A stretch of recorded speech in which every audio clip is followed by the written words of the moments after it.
Assalamualaikum warahmatullahi wabarakatuh. Di sini saya akan menjelaskan tentang akuntansi perpajakan oleh saya sendiri, Ajeng Widya Sasti, 31120111072. Pada soal yang pertama, jelaskan pentingnya akuntansi perpajakan di perusahaan. Yang pertama, melindungi hak penerimaan negara.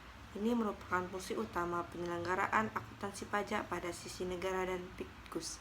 Negara dapat mengetahui informasi kemampuan ekonomi suatu perusahaan yang dapat diterapkan pajak dengan akuntansi pajak. Yang kedua, menyusun perencanaan dan strategi perpajakan. Salah satu fungsi penting akuntansi pajak adalah agar kita bisa membuat perencanaan dan strategi dalam memenuhi kewajiban pajak.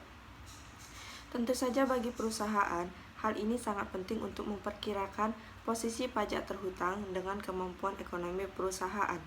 Yang ketiga, menyediakan analisa dan prediksi tentang potensi pajak perusahaan di masa depan.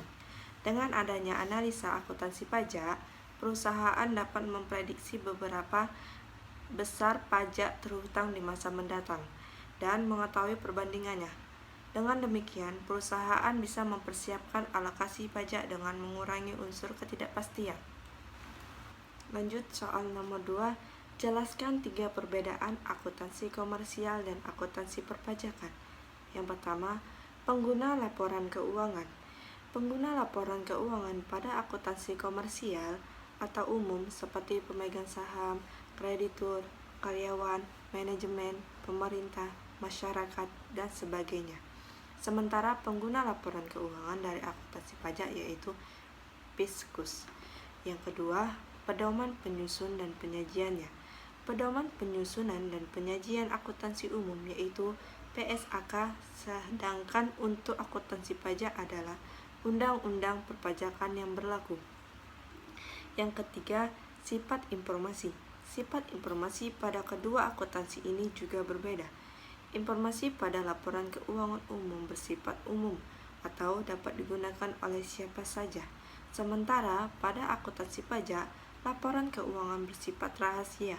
Biasanya yang tahu hanya manajemen dan Pitkus.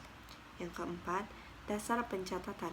Transaksi pada akuntansi komersial dicatat dengan asas substance over form, yakni pencatatan dan pelaporan dilakukan dengan mengutamakan substansi ekonomi daripada hakikat formal dan hukum.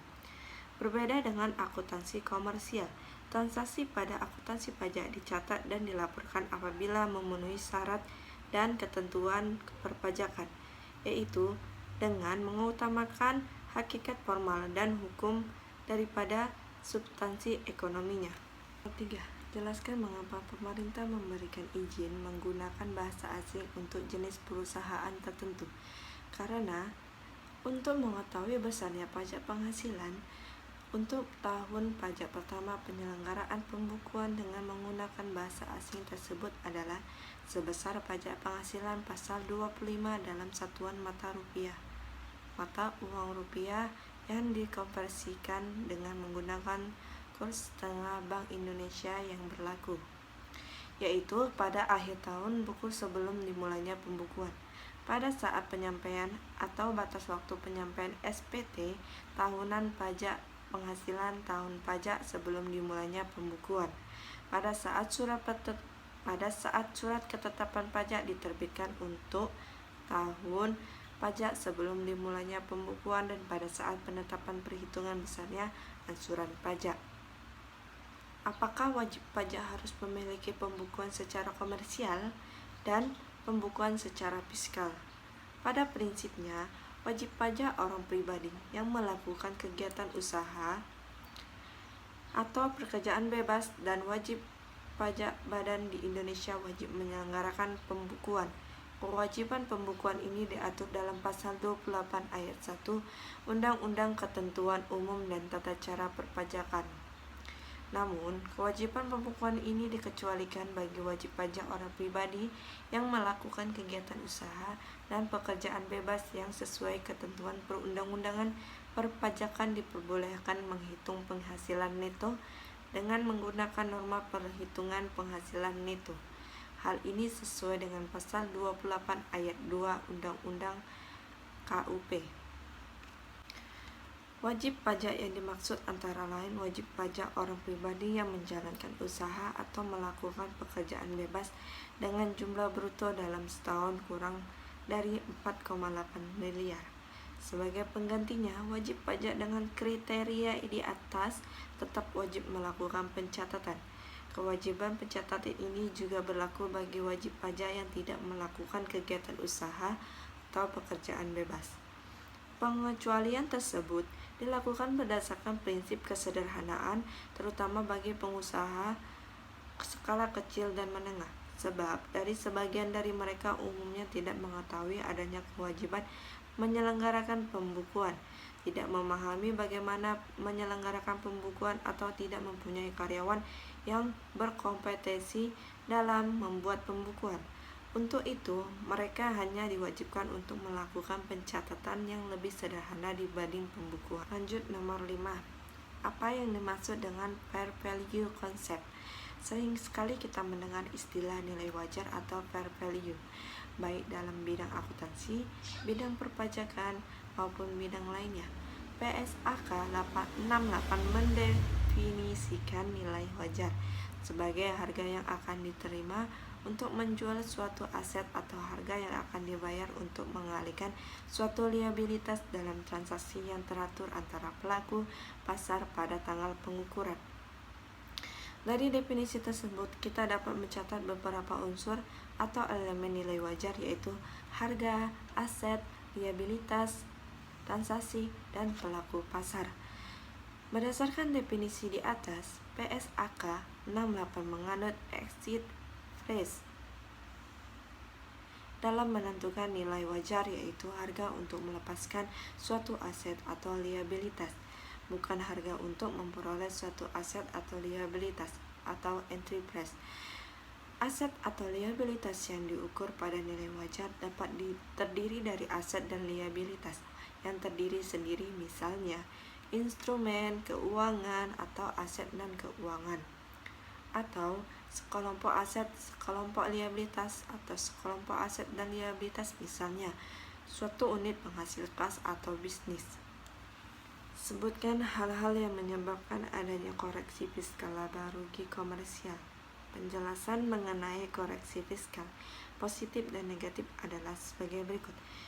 Perlakuan dari koreksi fiskal sendiri tercantum dalam Peraturan Perpajakan Undang-Undang Nomor 36 tentang PPh koreksi fiskal. Dibedakan menjadi dua, yaitu koreksi positif dan koreksi negatif. Koreksi positif, intinya tujuan dari koreksi fiskal positif adalah menambah laba komersial atau laba penghasilan kena pajak. Jadi, koreksi positif akan menambahkan pendapatan dan mengurangi dan mengeluarkan biaya-biaya yang sekiranya harus diakui secara fiskal. Secara rinci, penyebab dari koreksi positif menurut Ortex-ORG adalah 1. Biaya yang dibebankan atau dikeluarkan untuk kepentingan pribadi wajib pajak atau orang yang menjadi tanggungannya. Yang kedua, dana cadangan. Yang ketiga, penggantian atau imbalan sehubungan dengan pekerjaan atau jasa yang diberikan dalam bentuk natura dan kenikmatan. Yang kedua, koreksi negatif. Sebaliknya, tujuan dari koreksi fiskal negatif adalah mengurangi laba komersial atau laba PHKP. Hal ini disebabkan oleh pendapatan komersial yang lebih tinggi daripada pendapatan fiskal dan biaya-biaya komersial yang lebih kecil daripada biaya-biaya fiskal.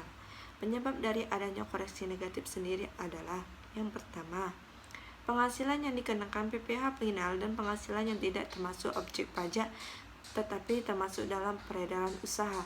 Yang kedua, selisih penyusutan atau amortisasi komersial di bawah penyusutan atau amortisasi fiskal. Yang ketiga, penyesuaian fiskal negatif lain yang tidak berasal dari hal-hal yang telah disebutkan di atas. Lanjut soal nomor 7. Jelaskan dan berikan contoh terkait beda tetap dan beda waktu di perpajakan.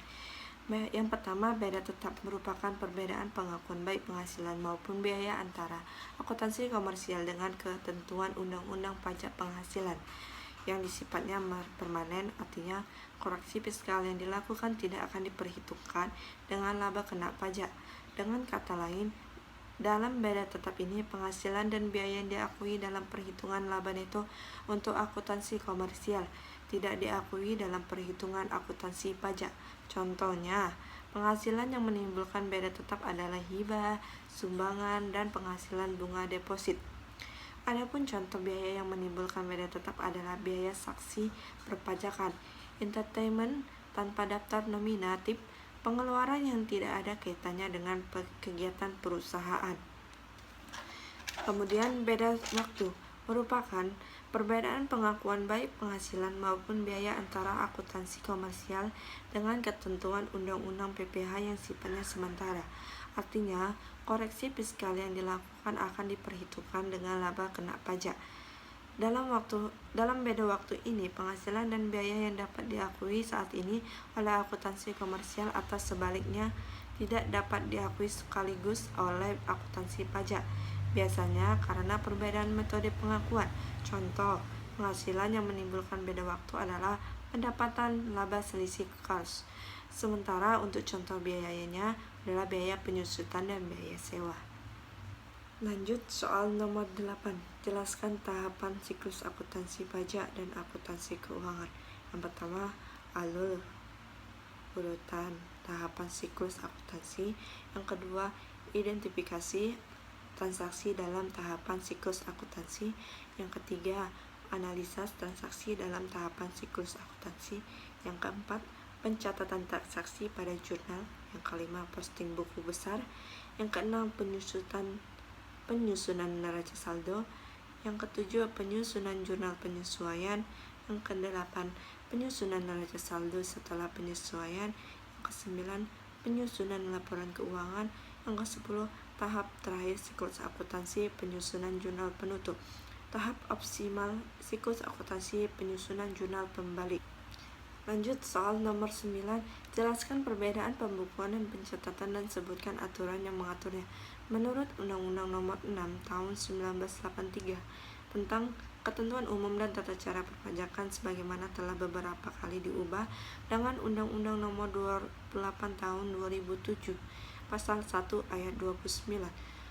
Pembukuan adalah suatu proses pencatatan yang dilakukan secara teratur untuk mengumpulkan data dan informasi keuangan yang meliputi harta, kewajiban, modal, penghasilan, dan biaya, serta jumlah perolehan dan penyerahan barang atau jasa yang ditutup dengan menyusun laporan keuangan berupa neraca dan laporan laba rugi untuk periode tahun pajak tersebut. Sedangkan mengacu pada undang-undang yang sama pada pasal 28 ayat 9, pencatatan terdiri atas dasar yang dikumpulkan secara teratur tentang peredaran atau penerimaan bruto dan atau penghasilan bruto sebagai dasar untuk menghitung jumlah pajak yang terutang, termasuk penghasilan yang bukan objek pajak atau yang dikenakan pajak bersifat final. Lanjut soal yang terakhir, apa yang dimaksud dengan PPh terutang dan beban pajak penghasilan? Beban pajak penghasilan terbagi menjadi dua definisi. Yang pertama, definisi berdasarkan sudut pandang aset. Dilihat dari sisi aset, pajak tangguhan merupakan jumlah pajak penghasilan yang dapat dipulihkan pada periode masa depan akibat akumulasi rugi pajak yang belum dikompensasi atau akumulasi kredit pajak yang belum dimanfaatkan sesuai dengan ketentuan yang berlaku dalam peraturan perpajakan. Yang kedua, definisi berdasarkan sudut pandang liabilitas. Pajak tangguhan sebenarnya timbul karena perbedaan beban antara peraturan perpajakan atau fiskal dengan standar akuntansi keuangan atau komersial. Perbedaan saat pengakuan ini mengakibatkan pendapatan atau beban yang diakui pada masing-masing periode berbeda. Namun, pada akhirnya, secara keseluruhan jumlah total yang diakui antara peraturan secara fiskal dan komersial akan sama. Perbedaan ini biasa dikenal dengan istilah temporary difference. PPh terutang. Hukum pajak Indonesia mengenal istilah pajak terutang. Istilah ini mengacu pada Pajak yang harus dibayarkan pada saat tertentu dalam masa pajak, tahun pajak, atau bagian tahun sesuai dengan ketentuan dalam undang-undang. Sedangkan bebas berhutang adalah pajak terutang yang dihitung dari penghasilan kena pajak.